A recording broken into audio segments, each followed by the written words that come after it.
Oh, hello there. We're at chapter five. I think it's it is my favorite chapter, for whatever that's worth. So I'll try not to make this too long and try to just set you up to be able to find some meaning in it. First, real quick, remember that if you don't finish the readings in class, you're expected to catch up at home. These videos are pretty short, so you should have some time to read. Remember that you are going to kind of continue working on that narrative, continue finding inspiration in the things that we're doing, and I'll explain more of that later.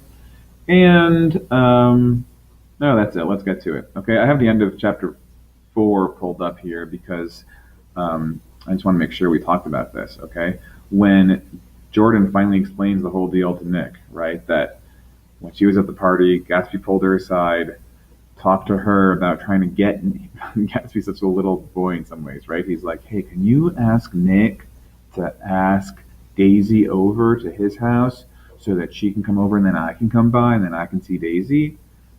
Kind of messed up. But anyway, that's the plan. And then remember when they're talking about this whole how it's the same person, Nick's like, whoa, what a coincidence. And Jordan says, it's not a coincidence. Gatsby bought that house so Daisy would be just across the bay. Now Nick goes back to that first image, remember, at the end of chapter 1, where he's doing this at the green light across the way, okay? It had not been merely the stars now. Nick remembers, oh, he wasn't just reaching across the water and the sky to the stars. He was reaching out for, yes, for Daisy. She was right there. He's been obsessed with her, obsessed on her for years. And now, as Nick figures that out, and as we figure that out, he came alive to me. Hey, to us too.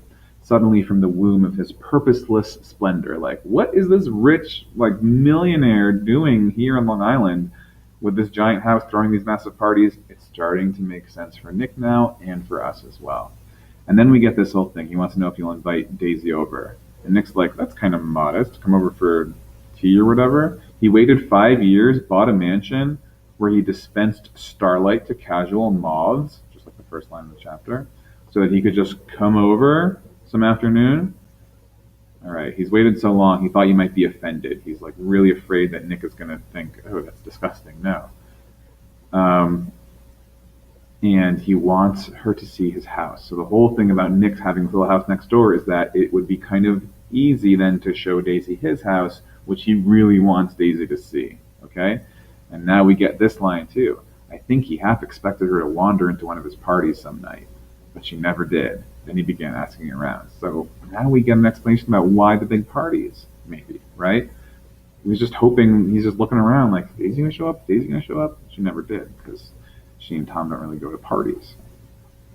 Okay.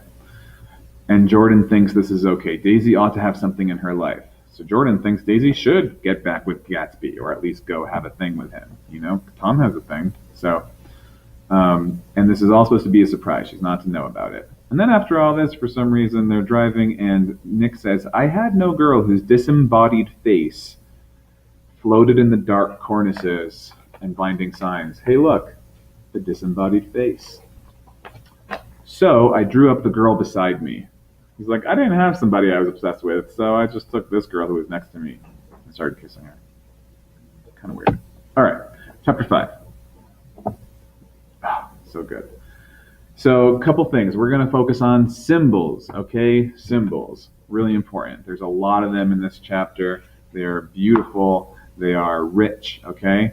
One of them is kind of light and fire and these bright lights. So when he comes home from West Egg that night, he thought his house was on fire, but it was really just that Gatsby's house was just all the lights were on, okay? And he thought it was a party, but it wasn't.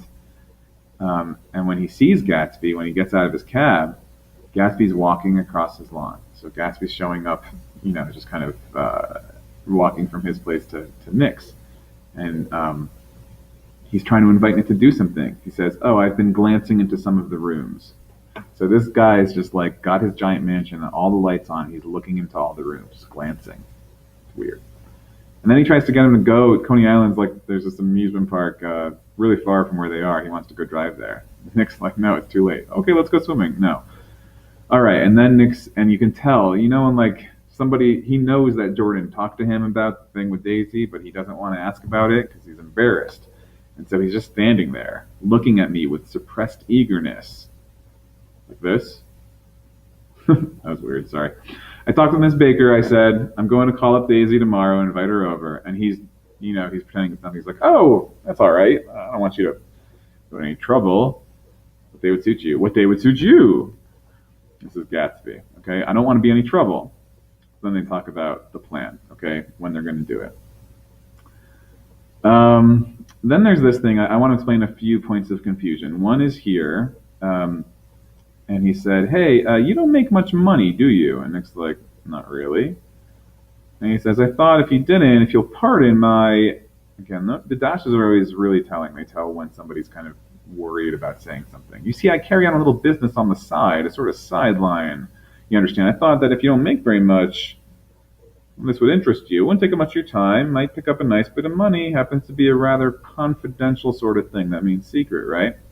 So now Nick is realizing, he says, like, if there are different circumstances, this one might have been one of the big crises of my life.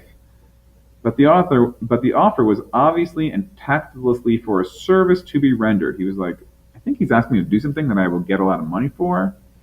And so Nick is like, I had to cut him off. Hey, I got my hands full. Okay, much obliged, but I couldn't. And Gatsby says, you wouldn't have to do any business with Wolfsheim. Remember the guy from chapter 4? Because Gatsby knows that guy seems like pretty,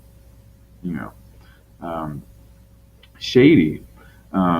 He thought I was shying away from the connection. And it's written like that just to kind of accentuate the New York accent. Like, oh, I got a connection. Oh, you got a connection? All right, let's do something. Let's make some money. So it's a certain kind of business venture that Gatsby's offering to Nick. All right. Anyway, he turns him down, and then Nick invites Daisy. He calls her. He says, hey, don't bring Tom over. And she goes, what? Don't bring Tom. And she says, who is Tom? She's just playing around. She knows who Tom is. It's her husband. But she's like playing this game with Nick on the phone, being kind of, I guess you can call it flirtatious. She's not really flirting with him because they're cousins. There's nothing gross like that happening. But, this is just the way Daisy is, okay? All right, and then starting here, we get the day when she's going to come over. And the descriptions are just amazing. There's also a description of the rain, okay? It's pouring rain. Pay attention to the colors. Pay attention to the light. Pay attention to the plants, the flowers, okay? Gatsby has paid for all this stuff to happen at Nick's house to make it look a little nicer. He cut the grass, he cut the flowers, all that kind of stuff. Gatsby's freaking out. Like, it's really funny, actually, this scene. And just try to picture it. We'll watch the movie later, but try to picture Gatsby, like, super nervous, right? He's been waiting 5 years to see Daisy again. And today it's happening, okay, at Nick's little house. And they're sitting around, and Gatsby's freaking out. Oh, she's not coming. And he's like, don't be silly, it's not even 4 yet. We get these amazing lines like, under the dripping bare lilac trees, she comes out in a 3-corner lavender hat. Okay, a lot of purple.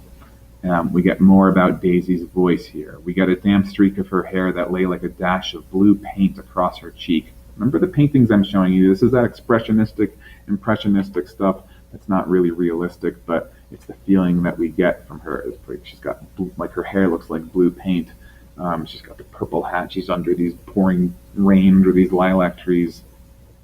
And then she says this, are you in love with me? Why do I have to come alone? Now, she doesn't really know what's going on. She doesn't really think that Nick is trying to make a move on her. Again, it's not something gross like that. But anyway, they kind of play, they're just kind of playing along. They have this weird kind of funny, jokey dialogue. And then she comes inside, and Nick's expecting Gatsby to be there, and he just bounced, like he just left, okay? And Nick is like, that's funny, and she doesn't know what's going on. And then we get these great descriptions of Gatsby finally showing up, okay? Pale as death. This is an amazing passage for you to look at. And it's really, this is like the most awkward scene ever. These people had a thing. Remember, this is kind of like what you're writing about, right? They had this really intense relationship 5 years ago. Now they're seeing each other again for the first time in 5 years. It's quiet. Half a minute. Picture that. 30 seconds. They're just staring at each other, okay? And then we get the first things that they say to each other over here. And it's horrible, okay? It's horrible. It's super awkward. I want you to pay attention to a couple key symbols, okay? One, and that's what you'll call me over with your reading task will be for chapter 5, is going to be a clock, okay? There's going to be a lot described about a clock. Might seem like a pretty obvious symbol, what clocks represent. Think about the story and your narrative and all that kind of stuff. So I'm going to ask you to show me some interesting lines about the clock. Maybe that could be one of the symbols that you choose to look at. I'm going to scroll through here. You guys can read this. I think this part's pretty easy to read because there's dialogue. There's things going on. There's some action. Nick is super awkward too. He's this random third wheel that's there. And they kind of run into the kitchen and Gatsby's freaking out and Nick's like, don't talk so loud. Like, you're just embarrassed. You're acting like a little boy. This is Nick talking to Gatsby. He's like, you're being rude. Go talk to her. And then Nick leaves.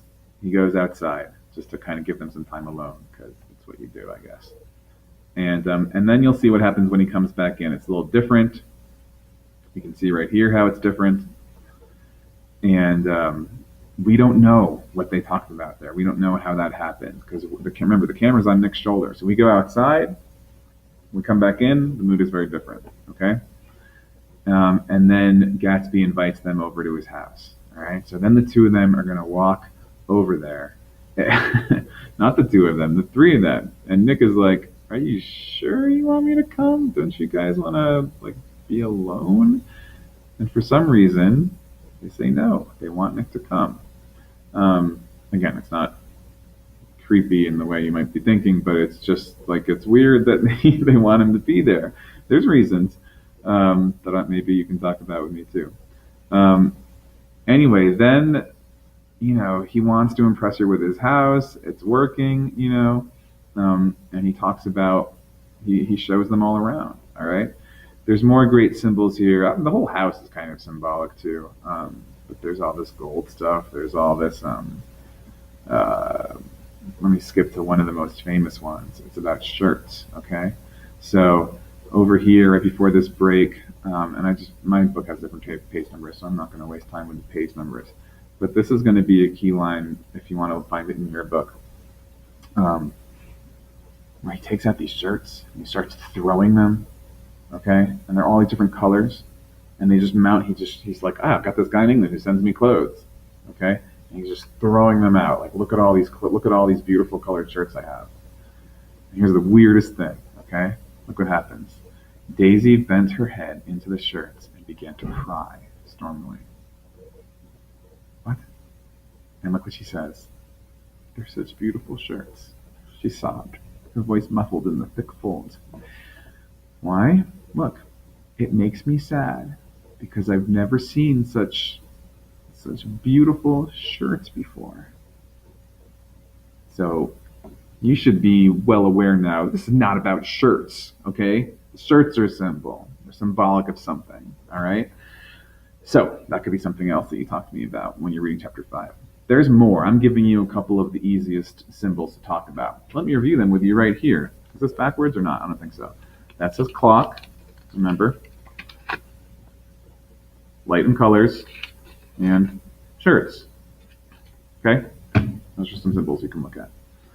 Then we get some more about kind of Gatsby's history. They look at a picture. Oh, this is a great one. Okay, sorry, you have to look at this. More about the green light. Remember, that was an important symbol. We hear about this guy named Dan Cody, who Gatsby says was his best friend.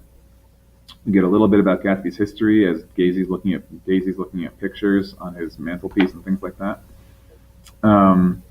We hear Gatsby talking on the phone, doing business. This guy, Cliff Springer, that boarder who just lives at Gatsby's house and just crashes there, starts playing piano for them. And there's more description of the setting. All of this is kind of symbolic and beautiful. And then Nick kind of notices kind of what's happening to Gatsby. And this is a big moment, he's with Daisy again. They're close, okay?